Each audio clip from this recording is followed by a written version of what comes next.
What in Relga's name happened here? The gods only know. But you can bet these poor sods aren't here by choice. Quickly! We've got to get them free!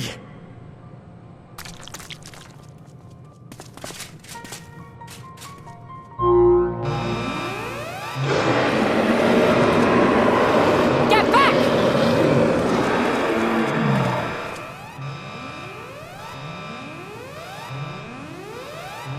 No! What have I done? It's too late for them! We're leaving, now!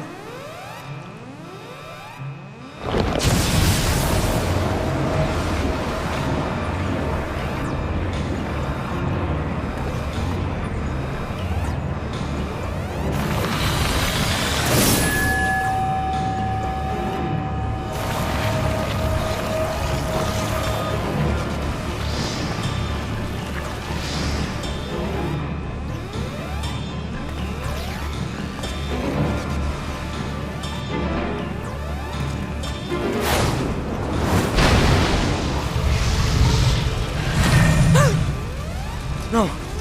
No! Don't you dare! We came together and we're leaving together!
Fordola, have you been waiting here all this time?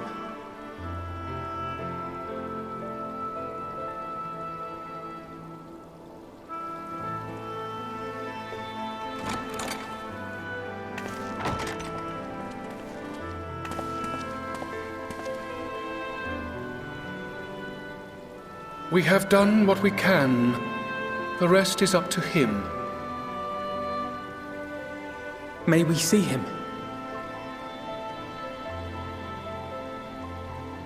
I do not think that wise. You must let him sleep.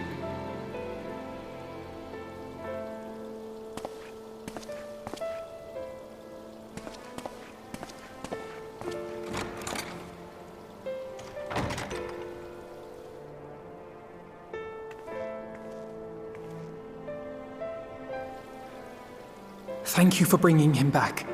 He owes you his life.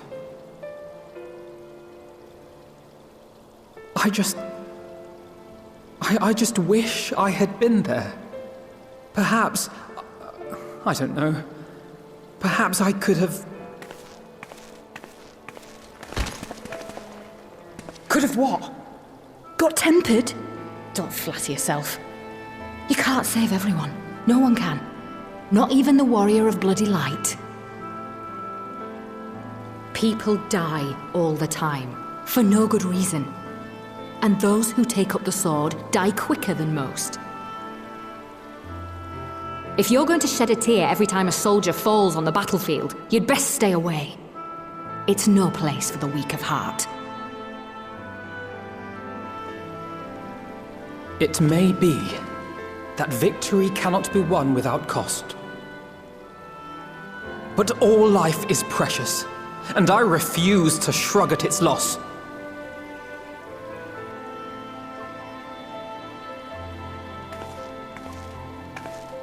All life is precious! Oh, you need to grow up, little man. Before your sparkling ideals get everyone killed.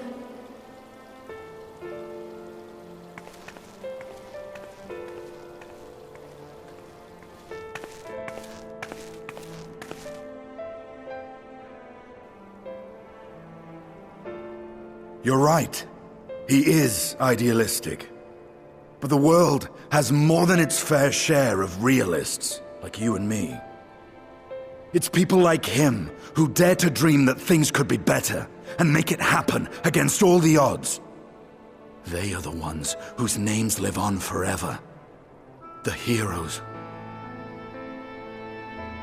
The battlefield's littered with would-be heroes. At this rate, you'll lot'll be next. And what'll become of your precious dreams then? they'll be gone. Like dust on the wind.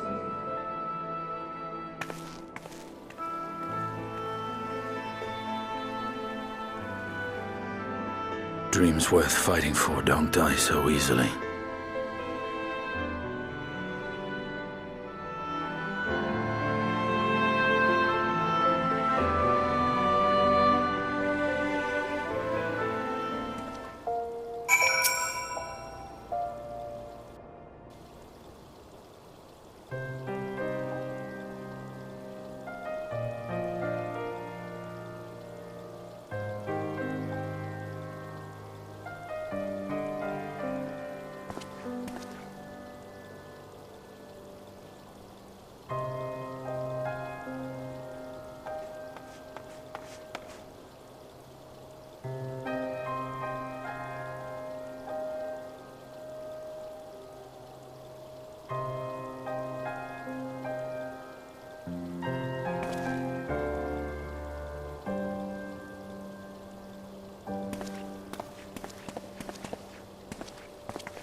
Your Grace, pray forgive us our lateness.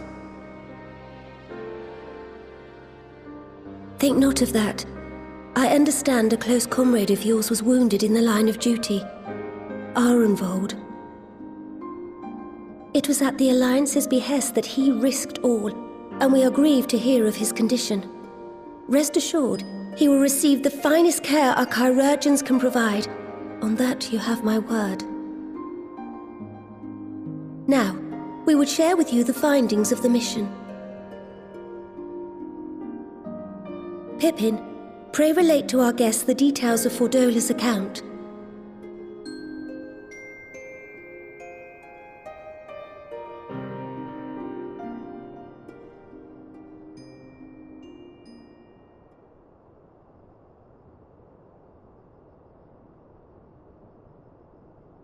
First Bahamut, now Ifrit.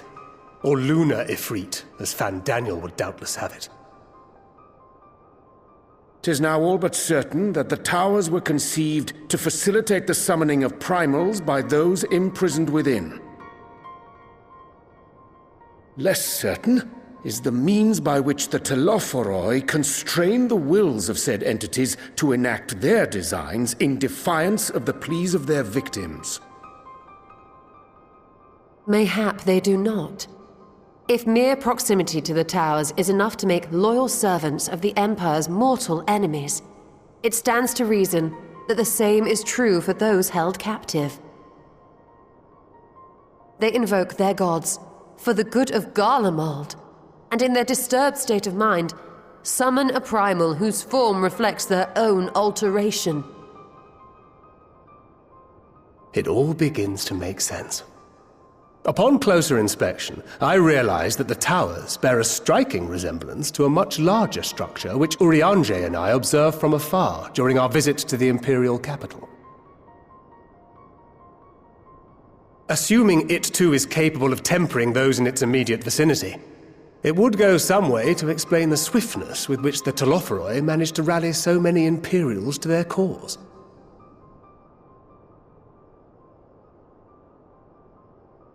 While the situation in Garlemald is indeed troubling, I fear we have more immediate concerns. Ifrit was not the only primal summoned. At approximately the same time, observers at several other towers bore witness to the emergence of further such entities.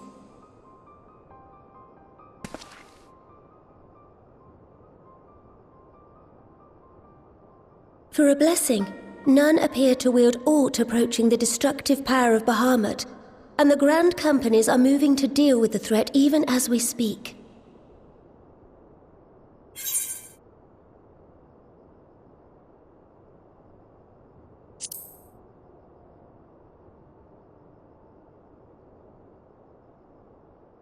Though we are aware that the task will not be easy, we would call upon the Scions only as a last resort.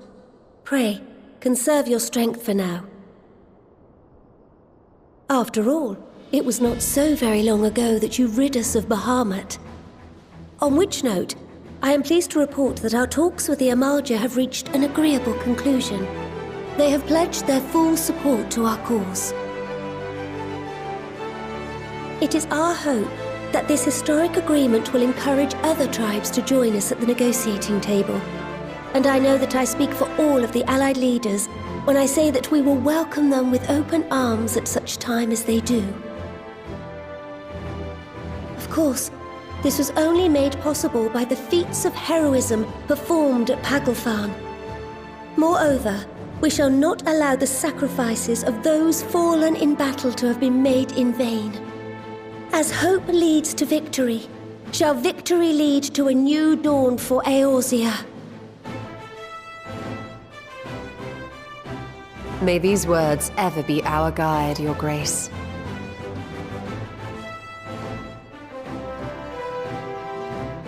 Now, if you will forgive me, I must consult with the Syndicate on the matter of our new allies' integration.